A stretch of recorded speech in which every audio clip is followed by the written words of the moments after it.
Crystal of Atlan, a challenging game with great characters, but also a game that recently raised discussion among his players for the account terminations and refund policies. Let's see what happened.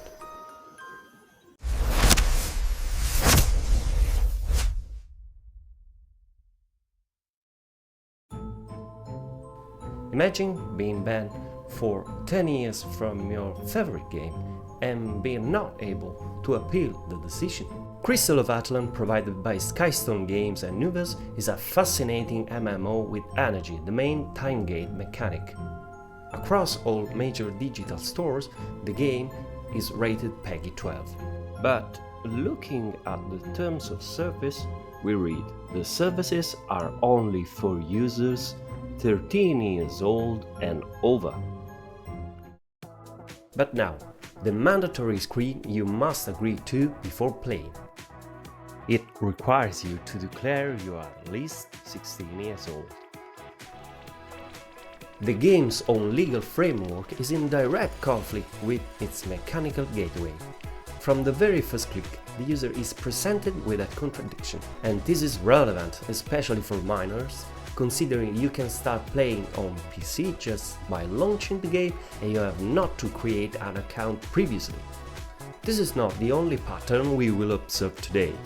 Earlier this year, the US Federal Trade Commission settled with the developer of a different game, Genshin Impact, for $20 million, citing the use of deceptive dark patterns to obscure costs.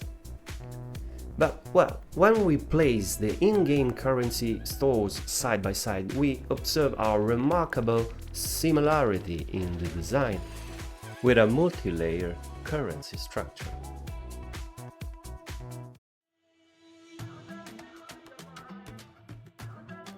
Let's continue our review of the contract. What are you actually buying in this game? Let's examine section 6 of the Terms of Service, titled Virtual Items. All virtual items are licensed to you rather than sold to you. You do not own or otherwise have proprietary rights of such virtual items. So, the language is precise. The items you pay for are not your property.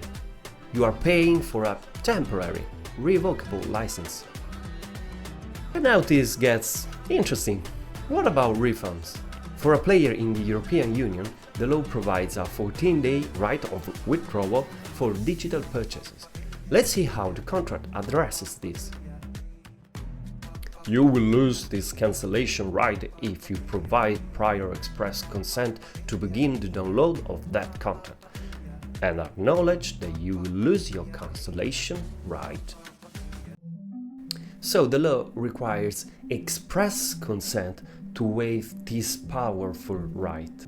Well, the question for the regulators would be whether a single buy button without a separate explicit checkbox constitutes express consent, or if it obscures this waiver from the consumer. And now, what happens if there is a serious dispute? This brings us to the core issues players report, the ban and the appeal. What happens if you feel your account, with all its non-refundable license items, was terminated unfairly? As we have seen, the game does provide a penalty appeal button. It offers the appearance of due process. So, in the terms of service, reading at the clause for Korea-specific terms in section 18, we can read: we will ban your account according to terms and operating policy, and any virtual items in your account will not be refundable. Okay, here is the dynamic laid bare. You have a button to appeal, but the contract you agreed to gives the company the absolute right to ban you and keep your money. While you may submit an appeal, the terms of service provide no guarantee of an impartial, human-led review or access to the evidence against you. Let's be very clear about it. You are appealing to the very same entity that has previously examined and decided your case and issued the penalty. This is not a legal appeal in a court of law. It is a customer service request, and the final decision rests entirely within the company. And now we might say we have a closing circle. Let's turn to the very first page of the contract. You and Skystone waive any right to participate in a class action lawsuit or a class-wide arbitration. This is perhaps the most important clause in the entire document. It states that you cannot sue the company in a public court, you cannot join with other players in a class action lawsuit. Instead, you must enter into private, individual, binding arbitration. This single clause fundamentally alters your ability to seek public legal recourse. So, a quick recap. You do not own the items. Your right to a refund is contingent on waiving your EU rights, and your ability to sue is removed. And lastly, it's worth mentioning what you give them, even if you don't buy any content. In the privacy policy, we can read: we automatically collect certain data from you.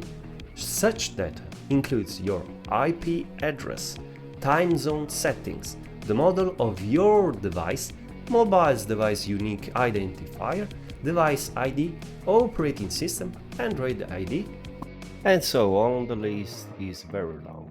This is the price of admission. To play the game, you provide a detailed fingerprint of your digital life. This is the trade you make. So, what have we learned by reading the documents together? The evidence shows a product with contradictory age requirements. It shows a contract where you license but never own the items you pay for, and your rights as an EU consumer can be waived with a single click. Most critically, it shows a contract that removes your fundamental right to public legal action through the courts. Well, if you enjoyed the video, please subscribe and leave a comment. And until the next time, play fair.